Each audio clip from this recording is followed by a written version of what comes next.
All right, everybody, we're live with episode 30. Well, we're 30 episodes already of just the Gi Top podcast. So today, doing a double header. First of the two episodes is Nick Greene. So Nick trains at Ralph Gracie's in San Francisco. So Nick, thanks for coming on. Glad to be here. Nick's an active competitor, purple belt. I think recently double bronze at Chicago Summer Open and a bronze at Pans as well, Nick. Yep. All right, so just to go through our regular panel members, we have Ahmed Tirani. Hello, good afternoon. We have Jordan Short. Hello. And we have Rami Tirani. No. Oh, and also owner of Ralph Gracie Sacramento. So, little April Fool's joke that Nick played that everybody fell for. Yeah, everyone believed it. I even like, oh wow, that's so cool. And then because I've been motivated, I don't care who hears that. I've always looked into getting into like a club like in the future. I'm like, oh, that'd be so sweet. And then I see that you did it, Nick, and I'm like, wow, man, like you really like. I was gonna PM you and ask you how you did it and stuff like that, but it was a trick. Did you like even set up like a fake website? No, I just was goofing around. I was actually bored at work and just wanted to stir the pot and do something silly. A lot of people did April Fool's jokes on April Fool's, and it's pretty obvious when they say, "Hey, I'm quitting jiu-jitsu," and everyone's like, "No, you're not." So I did it a day too later, and just posted the announcement. And yeah, it's funny. A lot of people were like, "Ha ha, very funny, you got me good," and a lot of people were like, "That's not funny." I had to like cancel my plane ticket to Sacramento, so.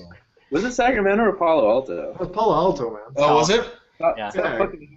Yeah, get your shit right, man. What the? So, Sorry. Adam just woke up, right? Like he works like a mine worker, like that. So. I think mine workers work during the day, but okay. I don't know, but anyway. So Nick, can you introduce yourself a little bit? How long you've been training, and maybe some other key accomplishments, medals, whatever. Sure. Yeah. I've been doing jiu-jitsu about 5 solid years. I got into it at college back in 2001. I was doing rock climbing, and there was a jiu-jitsu club, just one of those, student-run clubs. Did it for like 6 months, and then kind of, tried it out. Was one of those guys who did it for a few months, was interested, but didn't really stick with me. And then some breakdancer friend of mine back in '09 said, "Hey, want to try jiu-jitsu?" And I was like, "Yeah, I did that before." So I did it. Got hooked, like 100% hooked. Kind of got that bug. Did it ever since, and I was back in San Jose area, in the Bay Area. And then accomplishments-wise, I've had some good success at Claudio France's tournaments. Traveled around. I'd say the big ones are probably winning the Abu Dhabi trials at Vegas in 2011, and then again in 2013 in Hawaii. So I got 2 trips there. And then the other one that stood out for me was the other big accomplishment probably is getting bronze at Pans. And the reason is I've been doing Pans every single year since the beginning of Blue. So I've gone there maybe 4 or 5 times. And every single time I do Pans and Worlds, I get close. Well, I never medal. So like the first 2 years I did Blue Belt, I would, my first round I get knocked out by points. Second year I go, I get to the second round, get knocked out in points. And then the last year at Blue Belt, I actually had 3 or 4 rounds and got 1 match away from bronze. And that was probably a bracket of like 120 people. So to make it this far in purple and at least medal was a big deal for me internally, because it's a hard road. It's every match is no joke. So those are probably the ones that stand out.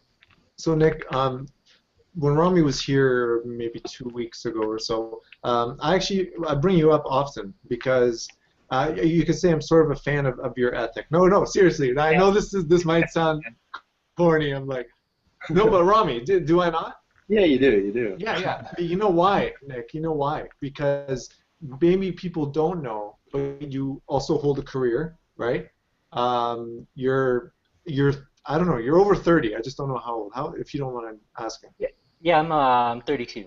Okay, so you're 32 years old, And people, just to clarify, everyone, the medals he's won, I mean, Worlds we know is only adult, but the Pans just recently, that was at adult as well. And Chicago Open as well, correct? Yeah. Yeah, You don't so really ever do Masters at all, do you, right?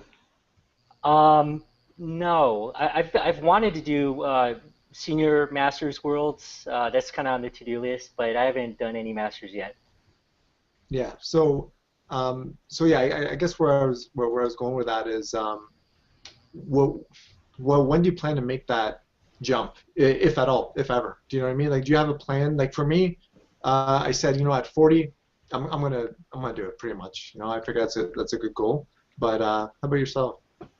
Yeah,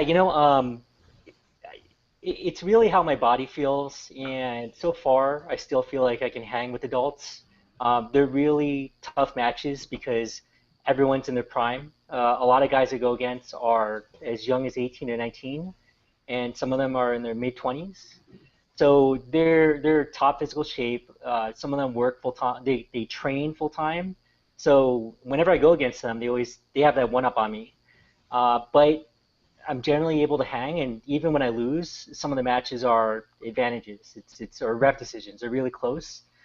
So I'll basically play it by ear and see how well I do and how much I can hang in there. Mhm. Kurt Osiander, my coach, did adult until 37 years old. So at some point he realized, it's hard to keep up. But I was amazed at the fact that he kept going that far. I mean, it shows that you're setting your own standard and pushing yourself as far as you can.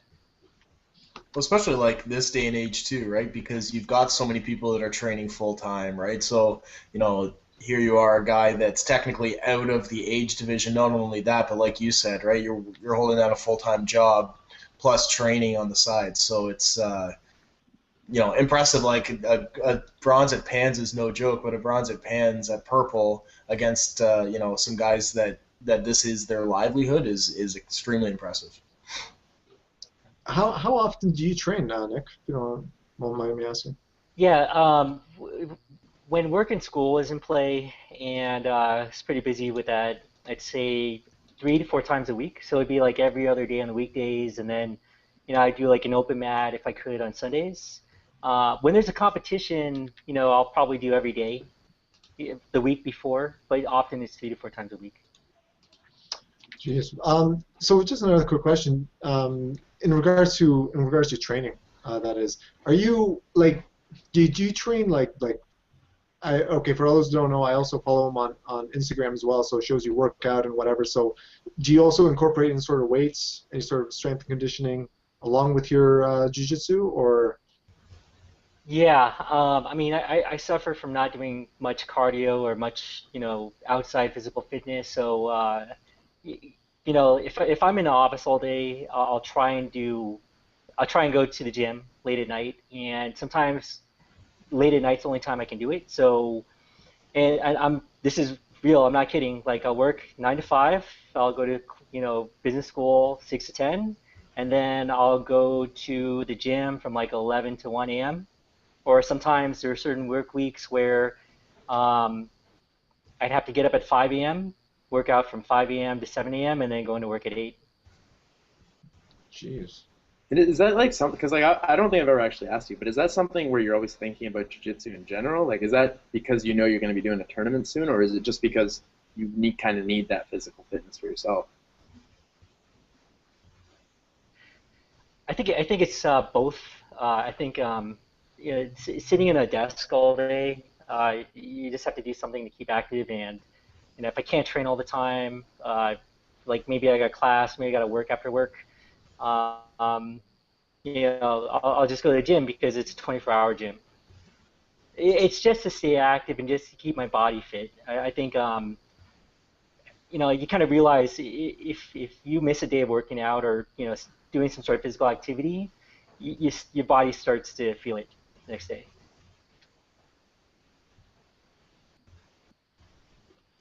Oh, sorry, it kind of froze on me there for a second, guys. I'm sorry about that. Hey, Nick, just really quick, like, and maybe maybe you've been asked this before, whatever, but mentality going into these tournaments, right? So you're going in and you know full well that you're facing, especially a purple belt, you're facing guys who dedicated, say 6 hours a day, so like 6 days a week. Where do you get off thinking that you can beat that? Like, do you know what I mean? Like, I mean that in the nicest way, of course, but like for example, I'm going to Worlds this year, so at the end of May I will be going, and like I know that that's a very tall order, and I train maybe as much as you, only jiu-jitsu maybe only 4 days a week, and I do swimming and stuff like that, but that's about it. But in reality, I know full well that the guys I'm facing do a hell of a lot more than that, right? But I'm doing it more of a vacation and whatever. But yourself, well, like you obviously medal, you obviously do well. So what mental exercises do you do before a tournament like that? Like, what do you believe in yourself to make it happen?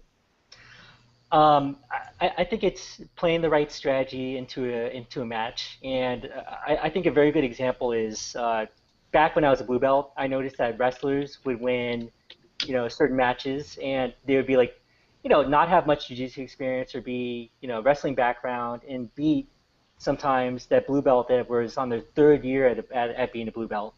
And it was the strategy. I really think, like, if you looked at some of those matches, the wrestler was very smart, kind of walked in saying, I'm not going to let them play their game. I'm going to play my game, obviously.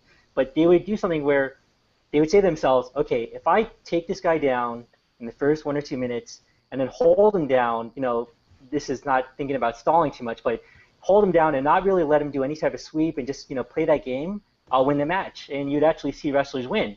And, it wasn't, the wrestler didn't out jiu-jitsu their opponent, but they used a strategy that worked on the opponent given their approach. And I just think that you just have to have a good strategy for dealing with whoever's in front of you.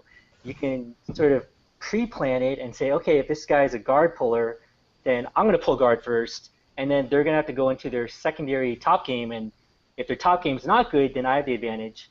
Or they could say, you know what, I'm going to get some early points, stall out, and then and just hold them down the rest of the tournament. But it's all strategy driven. So I think as long as you know how to have the right strategy, that's one way to beat the opponent, even when their jiu-jitsu might be better than you.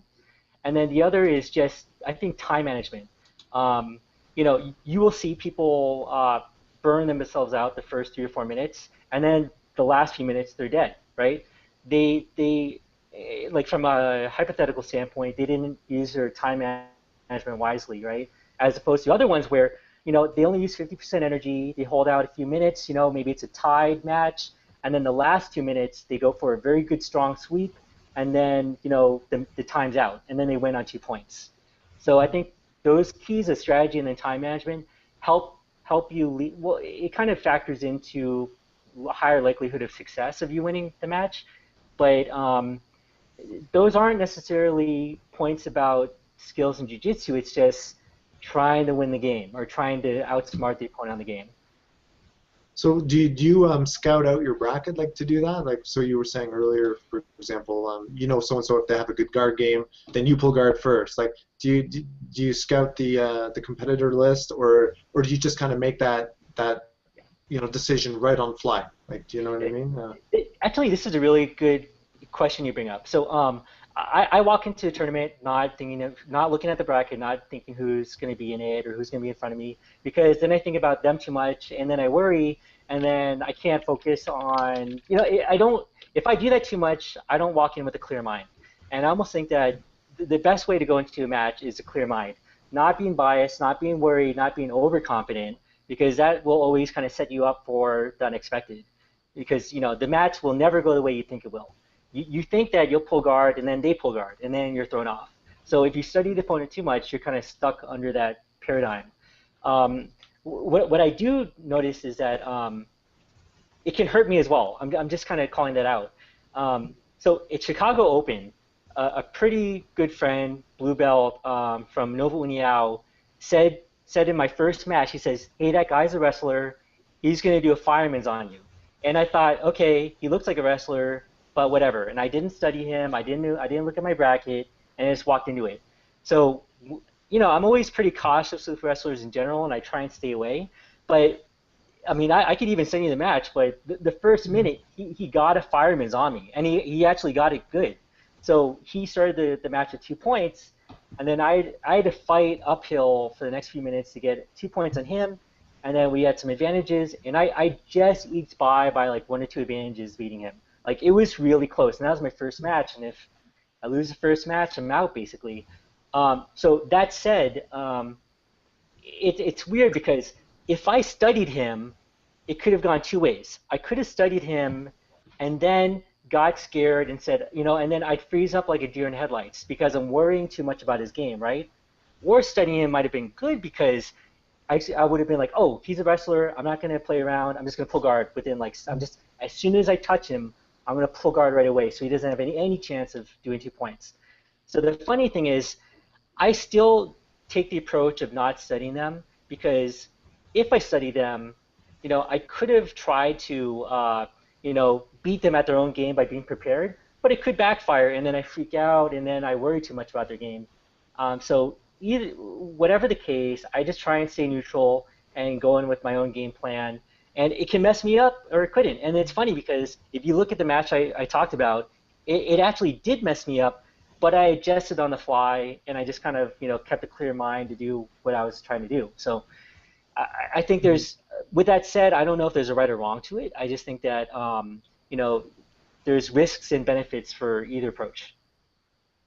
Do you do any stand up as well? Like, do you grab a guy and you're like, oh, you know what, I'm gonna do stand up today, or are you like, so maybe this is like giving away your game plan or whatever. Sorry, but if you can't answer, but did you just play it like on a fly, literally like that? You feel his grips, you're like, he feels like Ahmed, so I'm gonna just toss him or something like that.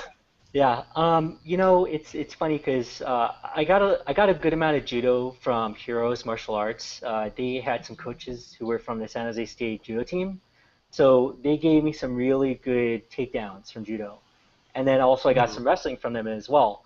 The funny thing is, sometimes I'll play the game. I'll feel the guy out and see what he's working with, and then if I can get a single leg, I'll get it. If I can do like a Uchimata, I'll go for it. But I will say that it's all like a sense thing, because once you engage with the person and start to do a little bit of stand up, you can kind of tell right away how good they are. And then if they're really good, I won't mess around. I mean, I think I had a blue belt match with Kenny Johnson. He's actually I'm pretty sure he was like a coach to BJ Penn at some point. Like, he's a really good wrestler. But I was getting tossed all around. And I kind of realized, when you feel them out and they're that good, just you don't want to play into that. Yeah, just sit down. So Nick, what kind of things do you do for tournament prep? Like, you talked about going in with a clear mind. So what kind of things do you have any kind of rituals that you use to have to go into your matches with a clear mind? Are you saying that the day of, or like just the weeks before preparing? It could be anything. It could be like the lead up to the tournament. It could be day of the tournament. So it's like, how do you know, or how do you, like, on the day of the tournament, go in feeling as confident and as calm as possible? And how are you even medium heavy? How is that even possible? So you can answer that too. Food in San Francisco is really good. I know. I like to go out to eat with my wife, and yeah, and I don't know. I like to eat. I like to eat a lot. I mean, at one point I was 165. I mean, I just call it out. My lowest at blue belt, I was 165. Yeah. So tournament prep and mindset, I guess. I guess I'll just call out that if I don't compete a lot, like if I compete maybe once a month or once every 2 months, then I feel a need to get the mindset in place. I feel like, all right, I need to kind of get in the zone, get warm, like jump, like kind of do jumping jacks, and get ready to get it, to jump into action. But if I'm competing, like I think I almost have been there. There was a year or two where I was competing twice a month. Like, it was just going everywhere.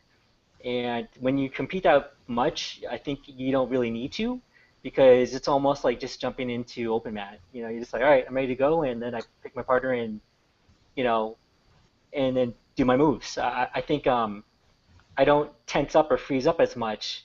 So I think what the good thing is that I can change up my game on the fly and kind of move around more and not worry about it. Get swept and don't care so much.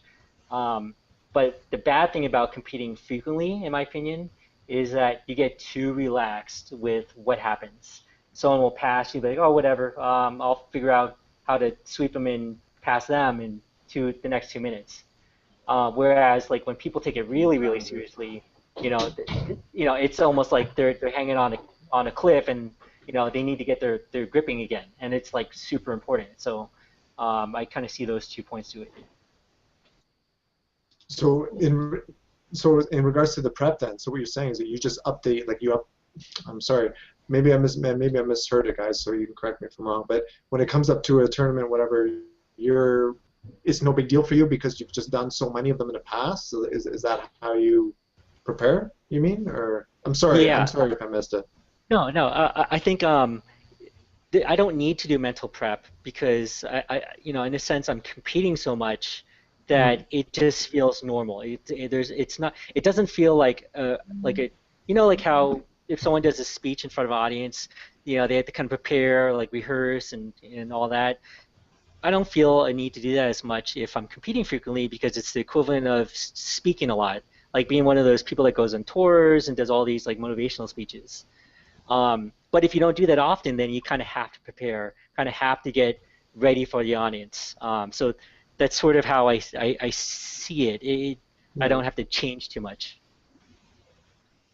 Yeah, I was hoping you'd give me some advice so that I don't compete as much as you do. I was just yeah, I mean, I'll call this out. I mean, the blue belt was a big period of time where I was trying to figure out how to get mentally ready, right? I used to do the thing like, how people would slap their face and they go like this, and just like this, right? Like, I did that. I did used to do things where I'd sleep. I try to be like, like Kron and just like kind of sleep. And then I'd have one eye open and one eye closed because I'd worry that I'd miss them calling my name.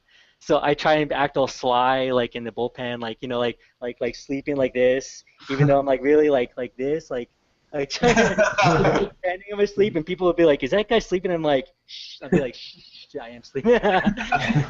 so I think what it's weird. I think people have to figure out what works for them, and it's almost like every tournament you do, you should be trying to figure out what works for you more, because you will see people like Nate Mendelsohn like hype himself up and get all excited, and Nate's really good, and I feel like that actually helps him. It really stirs him up and it gets him kind of like razzed up, right? It's like going to like a rugby game and one of the fans is like, yeah, let's go, and that works. And then some guys like they like to be calm because if they get all riled up, then they feel overwhelmed, right? So to me, I just like being neutral because I'm not sure how people would say my style is, but it's almost both. Like I'll be very calm, methodical, but then I'll kind of go, very hard when I have to. And I think just, having a clear mind, I can choose either, and that's kind of how I walk in neutral to it. Yeah, I think that's a really good point. Like you kind of have to find that place that's right for you, because like I know for me, I'm still working on that, but like when I first started competing, everybody's like, yeah, you got to get angry and you got to like, look at the guy across the map from you like he's about to kill your family or something, and I'm like, oh shit, right? And then like, but it didn't work for me at all, right? I just, like, totally Adam's a mark, so that doesn't. Yeah, well, there is also that fact, but I should just do what Ahmed does and just shoot doubles in the warm-up mat area. Dude, you know what's funny? I mean, people still do it. I mean, it works and it doesn't work. But I mean, I'll go to a few tournaments and they're staring at me like they'll be like this at me like this, like.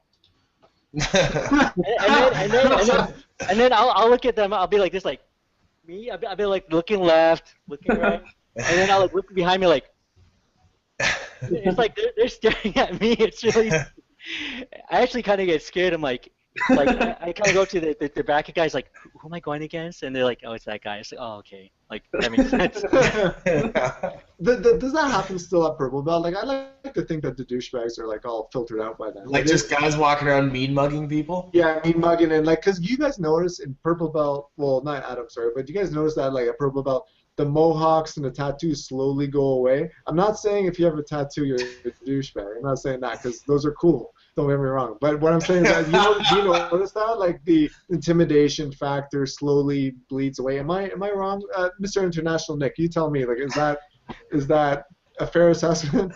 I don't know, but sometimes like there's a little criteria list for like that type of person. So I'm like, okay, neck tattoo check, like mohawk check, and then purple mohawk. Oh, that's definitely a check. And, and then like like earrings, like nose earrings. It's another check, and two girlfriends with babies on both sides. Like, oh, I've seen this guy before. So there is sort of a certain type of martial artist, but I don't know. You kind of see kind of the nerdy jiu-jitsu guys, like, laid back, and then you see the kind of extreme, like they have like a tribal tattoo and like a cage fence and like a rose on their lower back, like all in one. Oh yeah, that's right. You know what? When I said tattoo, I didn't even think. Nick, you're like Nick is heavily tattooed. Yeah, you're very much tattooed. Like so. He's like Ensign NOA style, so yeah, no. But that's what I was getting at. Like, I was getting at like that mean mugging stuff. But I was just wondering. I'm gonna stop talking. No. You know what's funny? You know what's funny? Like I'll have my combed hair, like look like this short, stocky Asian, kind of nerdy, like all like chubby, and then like I'm changing and like. So someone's like, oh, who's this like fat Asian, right? And then like, I'll change into my gi and they see my back and they're like, holy shit. Like, who's this guy? Like, it's Yakuza. Yeah, it kind of freaks people out. Like I don't know. I've been to tournaments where this mom's like, "Oh dear, look at that!" like pointing with her daughter. Look, that's a bad man. Nick, is this how you? I don't know if this will show up. But is this how you roll into tournaments? Like with the shades and the suit on the superbike? Is that? Yeah, Nick. Well, anybody who doesn't follow Nick on Instagram, this man is a man of international mystery. He looks like the bad guy from like a Fast and Furious movie or something. Like. Oh, dude, you know what's funny? I got so much slack from my coworkers. They're like put that shit away. Yeah. No, that's cool. I mean, there's one comment you posted a picture, and somebody, I don't know who wrote this comment on your Facebook, right? But it made me laugh. It's like, you beat him. He was much taller than you, but he's like, it was like the battle of the undercuts or something. And I just howled. Like, I laughed out really loud. Like, you're right. Like, jiu-jitsu does attract that, like I don't know. You got that nerdy culture in it too. You know what I mean? That was an interesting guy because that guy was really big and tall. Yeah, and, huge. So, like, so he like when we you know how you shake hands like at the beginning of the match, you like shake, hug, and then you start off. Like we were shaking hands, and he kind of held my hand, and he's like, "Hi, my name's Matt." he's like, "Hi, my name's Matt. What's your name?" I said, "I'm Nick. Nice to meet you." He's like, "Nice to meet you too." So is this like on the mat as the match is about to start? Like no, right before the match when we're shaking hands, before Kambash, right? So I'm telling you, I got video of all this, and so I passed him in the first minute, right?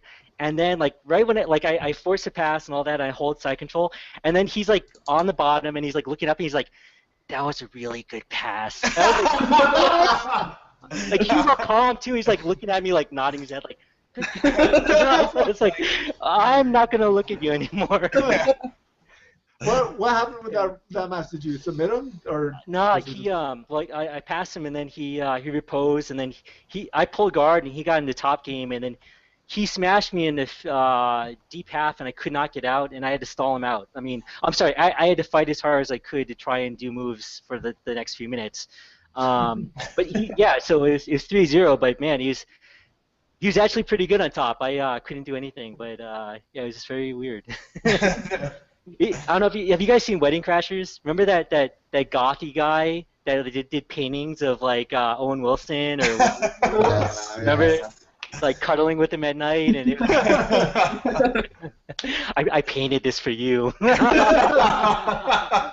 Maybe he's watching. That'd be awesome. I don't. I'm scared. I was gonna say, so Nick, yeah, we noticed that you travel to, so just recently, of course. So you're in San Francisco, right?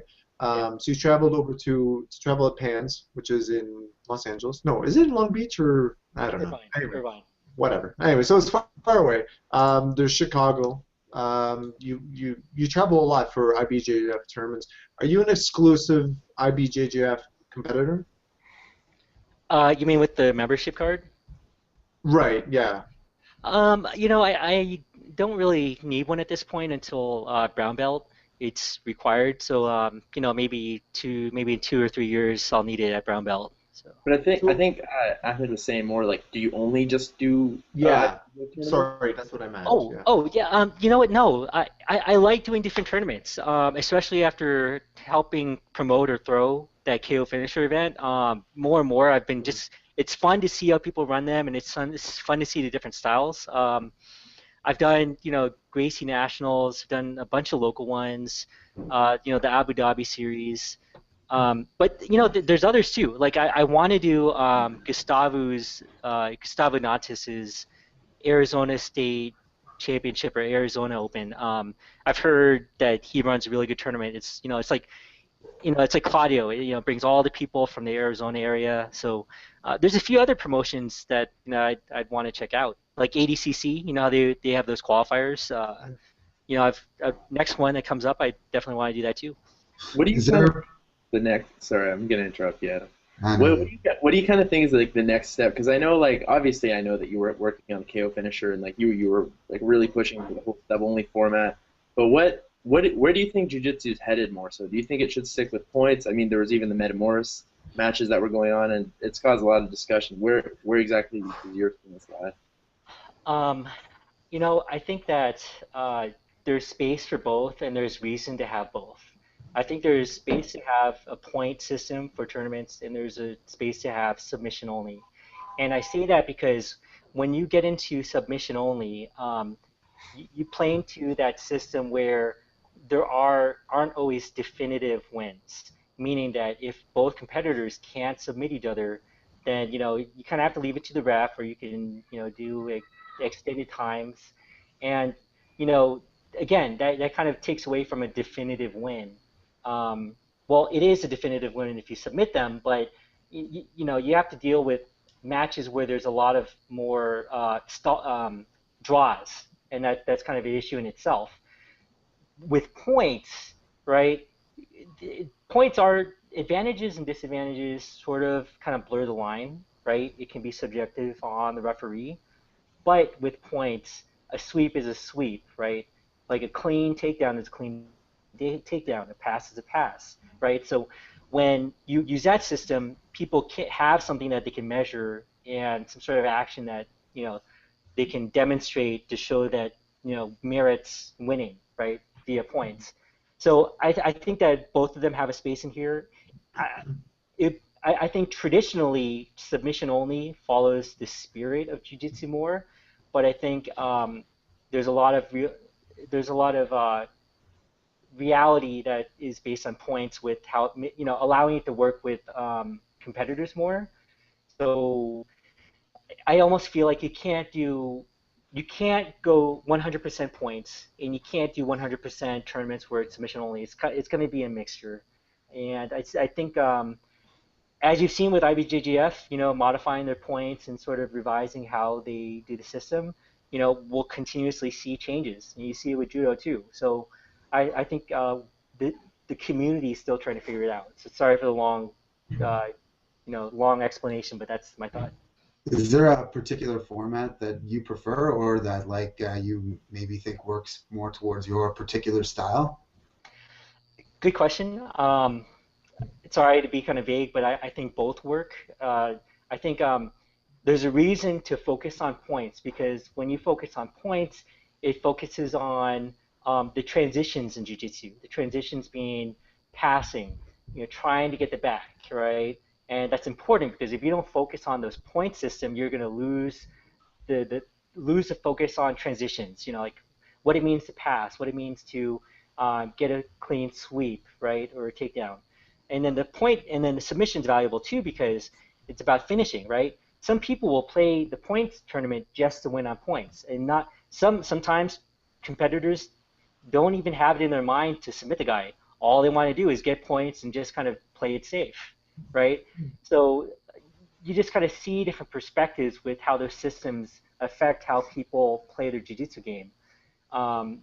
I will say that when you do submission only, yes, they'll focus on submission, but someone will try and go for an armbar, or someone will try and go for an armbar, maybe get swept or whatever, and then they're focusing on the submission but lost part of the transition, which is related to points, right? There's a point from A to B. They're focusing on B way too much, whereas there is importance about the pathway from A to B that they lost because they're focusing on B, hence the points, or hence the submission. That's a great point, and I totally agree with you 100% because you find that submission only, like when a promoter says, "Hey, we're doing submission only," and it's like everyone's all, "Yeah, I can't wait, that's awesome, that's real jiu-jitsu, that's Filio's way," and then no one signs up. But not no one signs up, but when you compare it to an event that is traditional IBJJF rules, I find more still gravitate towards that, just as you said, because you're right, there's that transition now. Like in submission only, you you do need to pass, but if you sweep me, so what? You swept me, big deal. I'll work off my back. You know what I mean? So anyway, that was an interesting point, an interesting angle. It was good. But is that because like people like gear their games towards like a point system? Like a lot of competitors, they compete under IBJJF rules most of the time anyway. So do they gear their game towards that right from the beginning? No, I think they're gearing it to the like as Nick was saying, like why do you pass guard? Because you need to get past to advance position. So what do you get as a reward for advancing position? You get 3 points. So I don't know. So like I don't know what I'm trying to say. I mean, I just want to call out, like, don't hate the player, hate the game. And it's a silly cliche statement, but you see a lot of competitors focus on the first minute of a match where it's like, someone pulls guard and someone's going to do a takedown, right? And you'll see the person that, like, if you know the other person's going to pull guard, what do? You touch their knee, right? You tap their leg so that you get, points, the 2 points for the takedown, right? That's a points game system, and that's sort of like a loophole, and they're trying to understand, like, well, if you touch first and they pull while they're pulling guard, you get 2 points, right? That's the game. That's how the game's set up, right? So the funny thing is, I mean, I visited a bunch of academies, and everyone knows this, right? This is kind of known throughout a lot of competitive academies that, if you touch first when they pull guard, you're going to get those 2 points, right? People will look at refs. And the game was set up this system to reward the person for doing that action. So everyone's going to do that. Even I'll do that, right? If I know that that's a quick, easy way to get points, I'll try and tap or kick the leg just to when they're pulling guard, because then I'll get credit for it. I think go ahead, Adam. Sorry. Yeah, I was just going to say, like, no matter what rule set you have set up, people are going to play to it, right? It's as much as this is like a martial art, at the end of the day, it's a sport, right? It's a sport with rules, and people are going to, as much as we like to say, whatever, even sub only, it's the way that Helio would want it, right? It's no matter what, people are going to play to win within whatever rule set's defined. Like even at, we were at a sub only tournament last weekend that Ahmed was reffing, right? And I competed and did very poorly at. But anyways, you see, like, you've got a match where, and that one was a bit odd in that, it's 5-minute matches. So, there's a lot of matches that didn't end in sub, right? So, but after 5 minutes, the ref would make a decision based on, who had the most sub attempts. So, you can start to play within the confines of those rules to say, okay, we're 4.5 minutes in, nobody's had a sub attempt. Okay, well, what if I throw up a really crappy sub attempt? At least I still have one more than him, right? So, no matter what the rules are, people are going to play the game, because at the end of the day, it is a game, right? Yeah, so that's a great example. That tournament wasn't even really sub only. At the end of the day, it was still a points match, because now you took points away, but it's like they kept advantages. Because, well, what do you get when you go for a sub attempt? You get an advantage for it. So I'm keeping these mental advantages in my head. I'm like, this is retarded. But like a sub-only tournament with 5-minute matches is not a sub-only tournament. It's tough, right? It's tough. It's You a, know, it's you a don't see a lot tournament of- that you're calling it a sub-only tournament. But there were a lot of subs, but there were also a lot of draws. But you know, as Nick said, I think that I think there's space for that type of tournament, but I think there's still a lot of work that needs to be done on figuring out what the best format is. Like you're talking about Metamoris, even with Metamoris, first one, right, 20 minutes. If there wasn't a winner, they went to a draw. With the second one, they said, okay, at the end of 20 minutes, then we'll go to a ref's decision, right? And as soon as you throw a ref's decision in there, then people start playing to the ref's decision, right? They're like, okay, well, I'm not going to get the sub, so how do I win, right? Because at the end of the day, you want to win, right? So, People start looking at like, how can I win? How can I get up in the ref's eyes before like I run out of time to get a submission, right? It's exactly right. It's no different than saying, okay, how am I going to get the guy pulls, you end up in double guard pull or something, right? And it's no different than just standing up near the end of the match to try to get that advantage, right? Like it's the same type of strategy because no matter what, you want to win. I have a really good story about the whole ref decision and how it's very subjective, and it was really interesting. I had a match at Blue Belt where it was 0-0, 0-0 advantages, right? And it was ref decision, and the ref gave it to me, and I had no idea why, and the other guy didn't either, right? It could have gone either way, and I wouldn't have argued it. And this is back in Blue Belt, and I asked the ref like how did I win it? I have no idea. I tried to do what I could. The other guy tried. I think I did just as much as the other guy. I thought it was equal, right? And the ref said like and here's how it's subjective, and there is a system to it, but it kind of varies by ref. The ref said the other guy pulled guard, right? And the whole 6-minute match, it was me on top and them on bottom, them pulling guard. And there's a scramble here or there, right? I tried something, they tried something, right? But nothing really full for an advantage. And he said, and the ref told me this: you won that match because the other guy pulled guard first, right? So he's pulling you into his game. Therefore, he should take the initiative to take an action or take some sort of sweep to do some sort of thing for credit. And he didn't, right? Nothing that fully stuck, like a triangle attempt or like an omoplata attempt. So that's interesting because he had his own system. It was a very clean system. It made sense, right? If I were to pull guard, I would need to do something to show that if I'm starting the match in my game, I need to show that I'm going to take some sort of real attack from it.